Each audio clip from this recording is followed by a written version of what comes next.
In this video, I'm going to go in depth on the AlphaDog vintage distortion, break down the whole schematic piece by piece, and even look at the board layout. So here we go. First is the input stage. We've got a current limiting resistor and a coupling capacitor. All that is about preventing DC voltage from bleeding out or having any sort of charge on this capacitor bleed out quickly and causing switching issues, pop, or just issues with other pedals. Then we've got some resistors that are setting the bias of that op amp with a 1 NF capacitor pulling, providing a capacitive load on the input. The reason for that is because this has a lot of gain, and if you just drive the gain on this op amp, it will start to self-oscillate unless we load down, put some capacitive load on that input. Feel free to experiment with that value.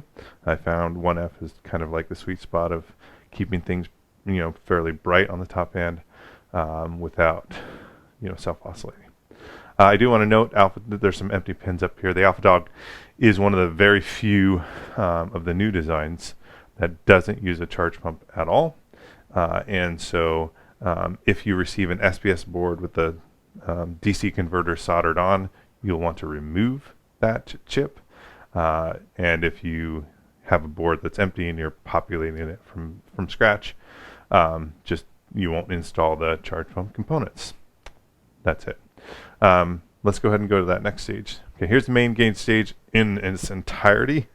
So it's a non-inverting op amp design. So here's the feedback loop, and this is what's being shunted to ground.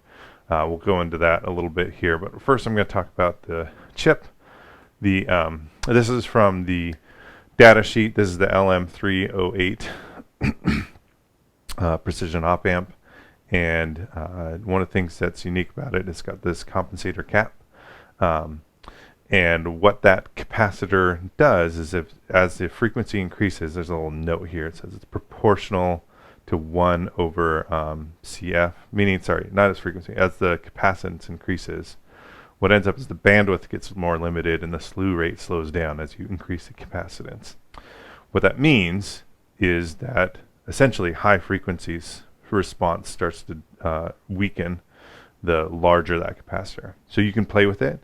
It will have impact on both the high frequency response, but also kind of the distortion characteristics, like how when it starts to distort, because the chip itself does a lot of distortion, especially if you put the soft control to 12 o'clock. So it'll affect that. And so there's a lot of Proco-RAT. This is what the whole circuit's based around. Clones and mods and derivations that mess with that.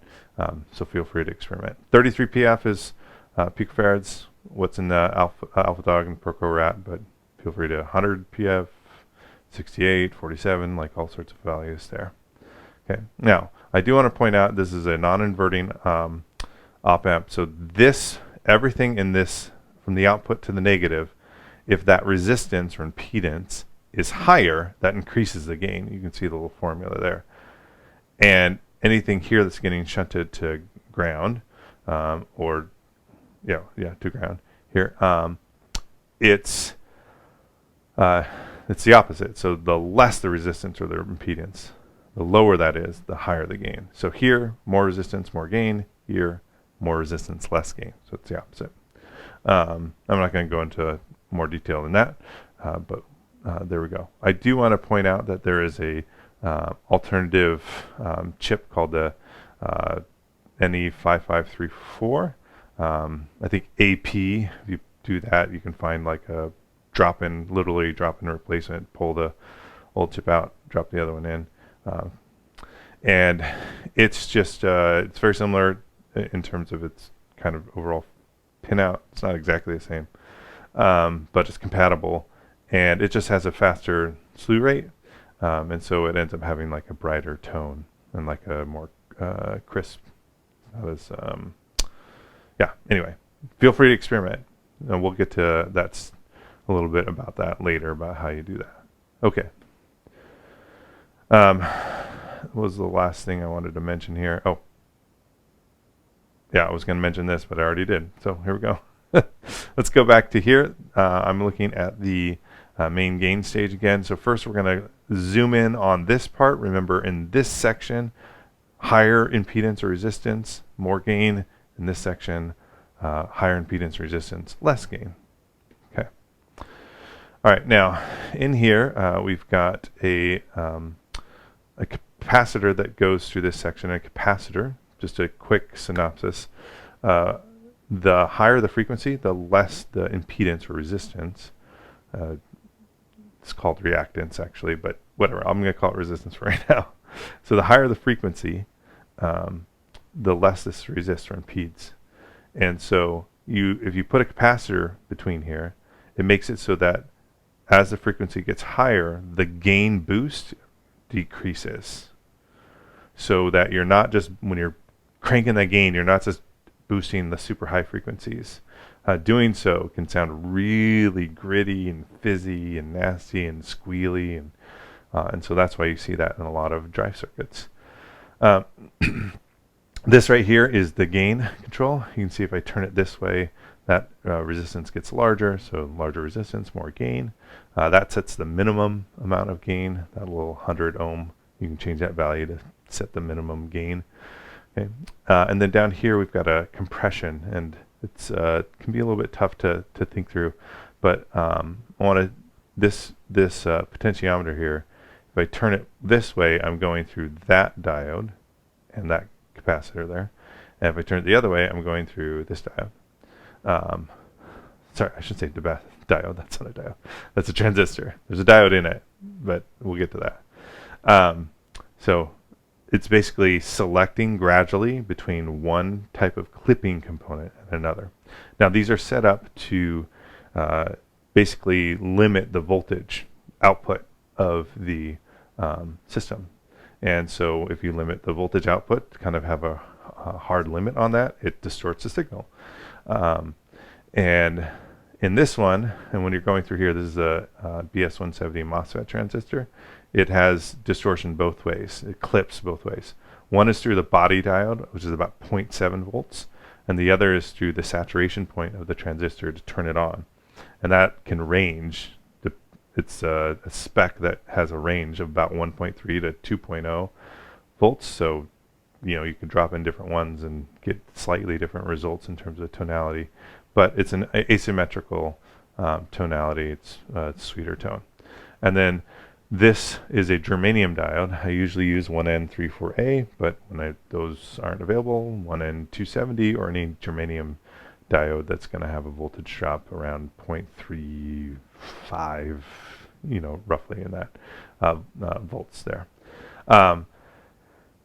This is only going one way, so it only clips one half of the signal, and by doing so it creates a very strong asymmetrical clipping. It almost is kind of a pseudo octave effect. It's really strong when you crank it all the way. And since it's such a low clipping threshold, it really clamps down on one side and not at all on the other. And so this knob sets the amount of series resistance with that.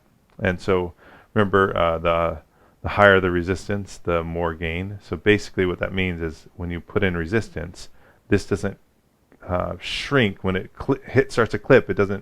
It's not able to pull down the resistance to all the way down to that voltage. It's actually some ratio of that. So basically this ends up being a compression ratio control. So if I turn it all the way there, it's like fully clamping down as soon as I'm exceeding those limits on either side.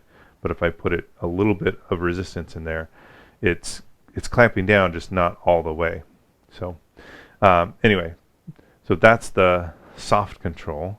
And I wanted to go to this section here. Here's where the fat control is. There's actually two legs in this. In this one, the lower the resistance, the higher the gain. So we got some pretty low resistance resistors, and then two capacitors that are different value. Now, in capacitors, the higher the capacitor, the lower its impedance, or I'll just call it resistance again.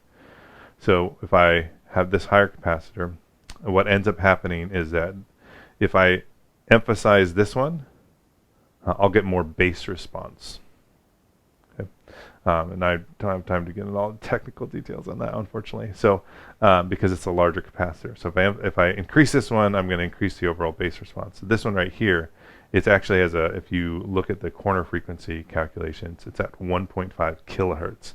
So this is a base roll-off of starting at 1.5 kilohertz. So as the further you go down on frequency, the more that cut is. So it's a pretty aggressive high base cut. So if you just have this one and you take this one out of this line out, it's a very tight, very bright distortion characteristic. And then this just controls how much of this line is getting part of that gain structure. So as it turns this way, you just have 47 ohms. That's lower resistance, that boosts that.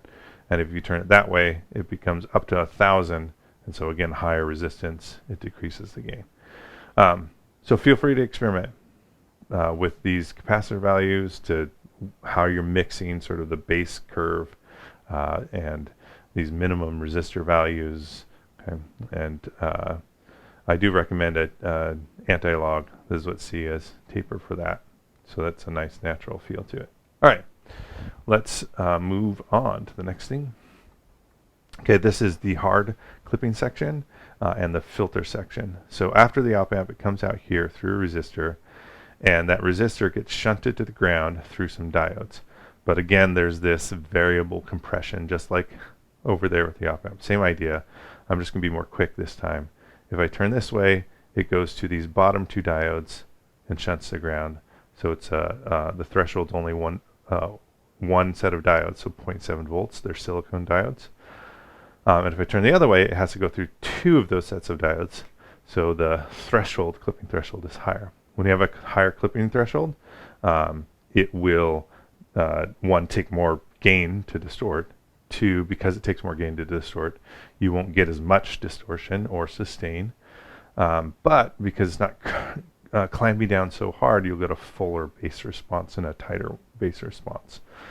So you can actually add some more of that sort of fat control and not have it become a complete mess. And I put in a little capacitor here to kind of fiddle with the distortion characteristic. You could probably take that out and have very little impact, but you could also experiment with it with different values.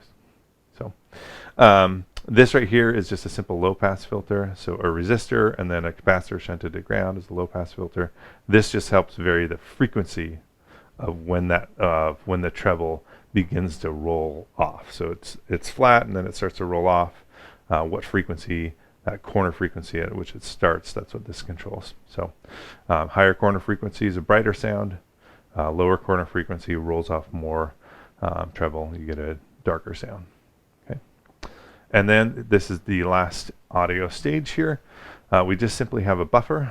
If you go back to this here, I mean, it's going through quite a lot of resistance, 1K, up to 100K, another 1K.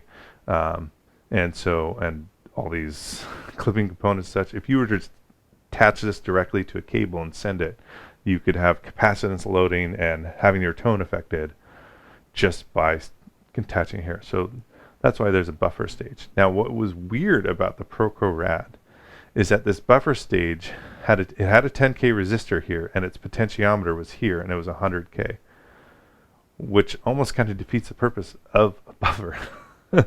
Because if you turn that knob to straight up,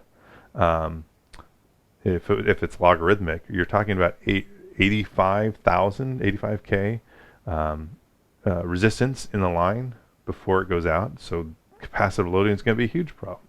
Running into pedals with fuzzes and other things could be I mean, I guess it could sometimes make magic, but most of the time it's going to be a problem. So I switched those. So I took the potentiometer here, so it's a much lower value. So when you turn it down, it's not creating this massive amount of resistance in the output. And then this drop-down resistor here. So we got a coupling cap, another current limiting resistor, another drop-down resistor, and to the output. That's the whole audio section. Here's just a few miscellaneous pieces. These are some decoupling capacitors that I put near active components, particularly active audio components. It's just as a little reservoir of electric charge for when that amp, the op amp or that transistor and the buffer need a little bit more, they can access it more quickly. And then this is just a trim pot to adjust the brightness of the LED. And that's it. I will note that there's, well, actually I'll note this later, but all these little pins here have to do with holes in the board that we'll see in a moment. Okay, so here are the pins up top that are connecting. I do want to note that I typically socket this op amp, and the reason is I've had a number of ones, not a ton, but a number of ones that were a lemon, and it was just easier to just pull it out and put in another one. And so that's why I started socketing that part. This 10U capacitor right there, I do want to note it. If you used this is made for a giant film capacitor because of its audio specs are more ideal. But if you used an electrolytic, that would be fine as long as the positive was, well, actually, let's look here. The positive would be on this side because this is ground. So that's positive. You could use an electrolytic. But the film allowed for tighter tolerances, more consistency from pedal to pedal, and more ideal specs audio-wise. Okay, I do want to note up here in this pinout what pins are used and what pins are not being used. So over here is the 9-volt power, or basically whatever power is coming from your power jack. That is the power to the pedal. That's the only power line. And then we've got the input. And then the buffer is not being used. The minus V is not being used. Ground is being used. It doesn't look like it, but it's part of a ground pad that you don't see right here. Plus V is not being used. And we got out is being used. The LED is the one that says LD for LED is being used. And then the last one there for the foot switch. Those are all being used. But there's a huge section there in the middle, except for the ground pin, that are just not being used in the Alpha Dog.